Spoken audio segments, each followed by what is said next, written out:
ahora de un fenómeno llamado vida. Estamos acostumbrados a pensar el tiempo, los años, en cuestión de decenas, en el mejor de los casos en dimensión de siglos.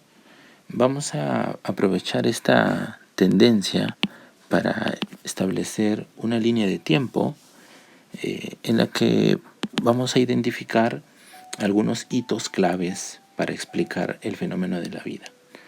3.500 millones de años atrás encontramos las primeras agrupaciones, las células, caracterizadas como estructuras procariotas, es decir, sin una membrana nuclear, sin núcleo. 2.500 millones de años, ya el establecimiento de las primeras células eucariotas, es decir, aquellas que cuentan con núcleo, cuentan con mitocondrias, cuentan con organelas membranosas, ¿no? Obviamente en este tránsito está la insurgencia de la fotosíntesis, ¿no?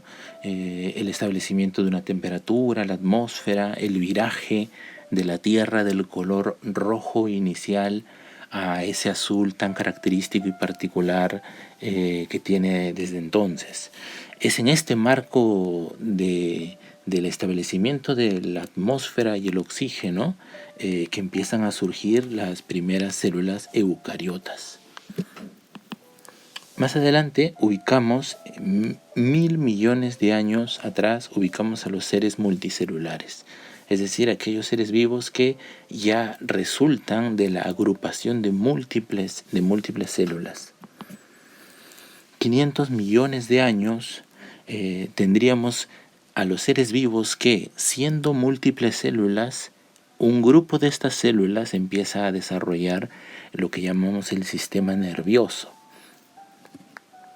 En la estructura del cuerpo, de cualquier cuerpo de un ser vivo, identificamos al sistema nervioso como aquella parte, aquel constituyente que lleva hacia niveles de mayor complejidad.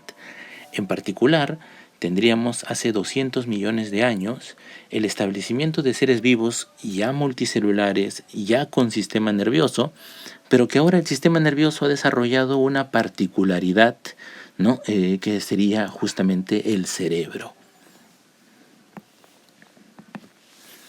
Y en específico el último punto que vamos a tomar es hace 70.000 años, con el establecimiento de la sociedad, ¿no? Y la presencia del ser humano moderno.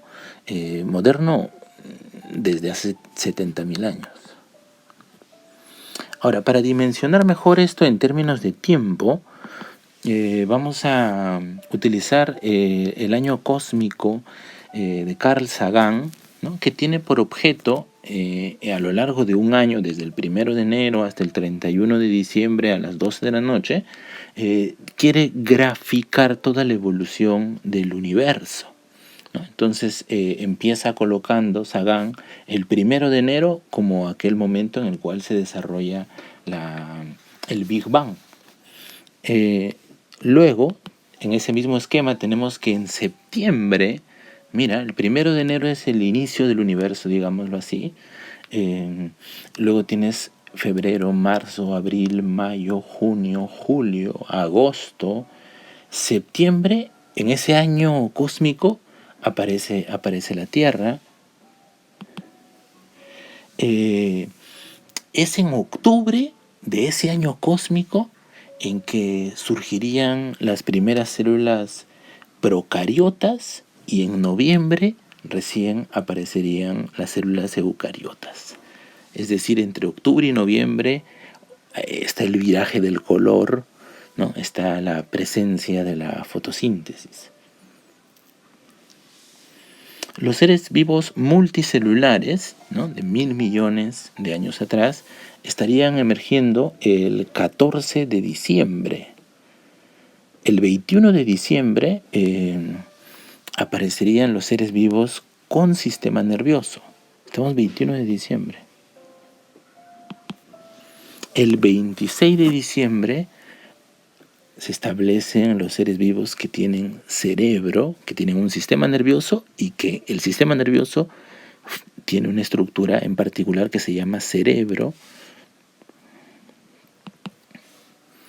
Bueno, como un dato adicional, habría que decir que según este año cósmico, el 30 de diciembre es el momento en el cual desaparecen los dinosaurios, el 30 de diciembre, ¿no? Y ese último momento del establecimiento de la sociedad, ¿no? Y como una envolvencia del ser humano moderno en los últimos 70.000 años, estaría ocurriendo específicamente el 31 de diciembre a las 11:59 de la noche, ¿no? Es decir, según esta visión que nos propone Sagan, lo que usualmente hemos llamado historia, ¿no?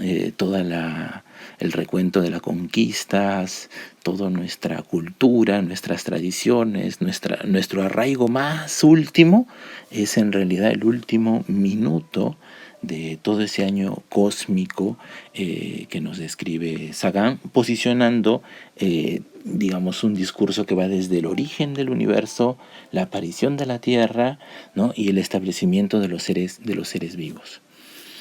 Ahora, vamos a proceder del siguiente modo.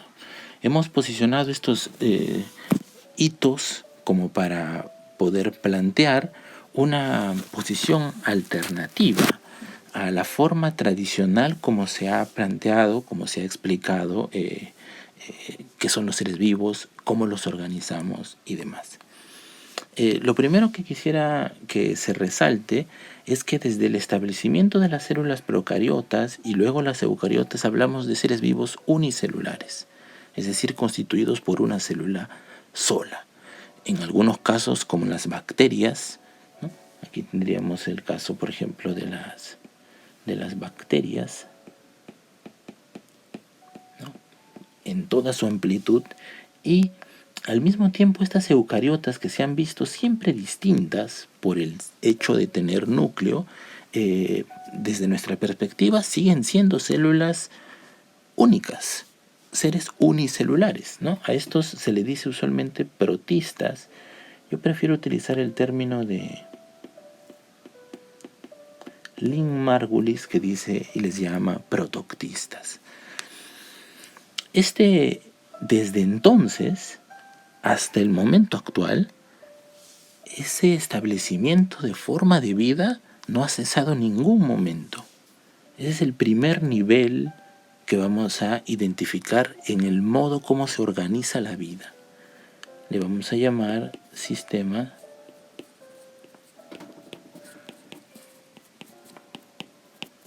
celulares.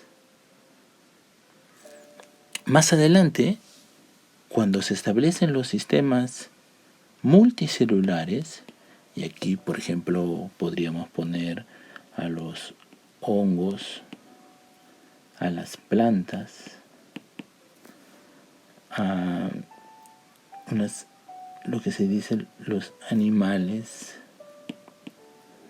inferiores, ¿no? Así se les conoce, por ejemplo las esponjas de mar, ¿no? Tendríamos seres vivos formados por múltiples células. A estos vamos a llamarles sistemas tisulares. Cuando se desarrollan los seres vivos con sistema nervioso, se establece un nivel diferente. La presencia del sistema nervioso hace que el ser vivo tenga un nivel más de complejidad. Aparece lo que llamamos los sistemas neurales. ¿Quiénes tenemos dentro de los sistemas neurales? Por ejemplo, a las medusas,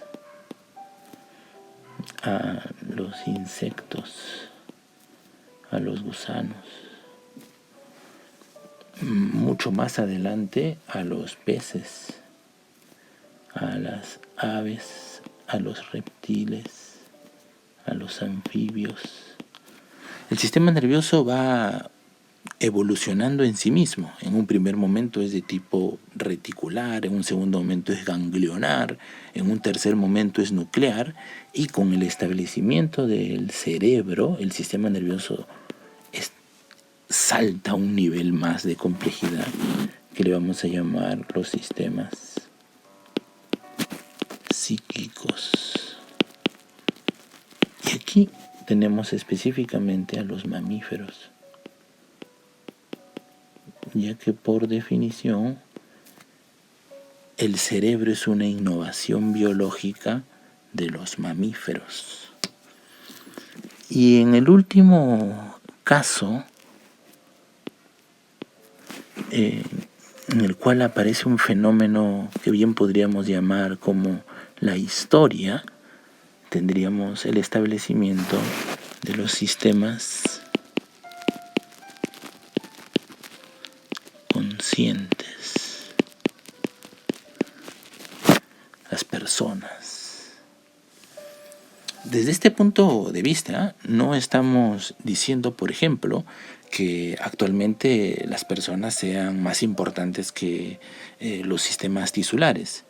Lo único que estamos diciendo es que al momento actual la vida, como fenómeno de la naturaleza, ha ido adquiriendo distintos niveles de complejidad, siendo que actualmente habrían 5 niveles de complejidad.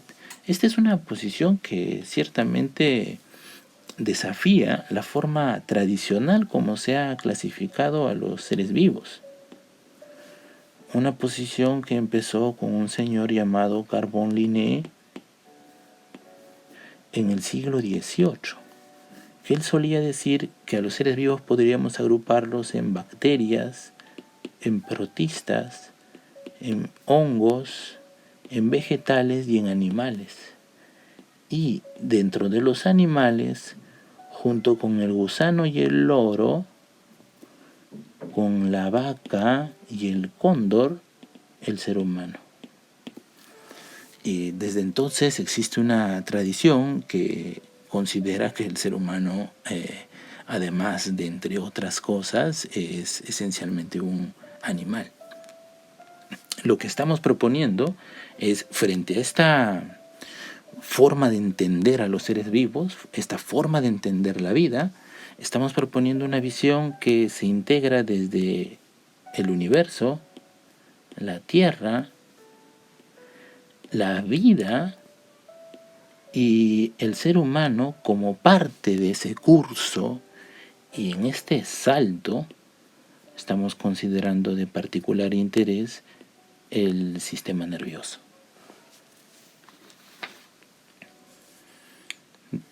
Una de las conclusiones a las que vamos a llegar es, desde este punto de vista, que el ser humano no es un animal. Al animal se le entrena, al ser humano se le educa.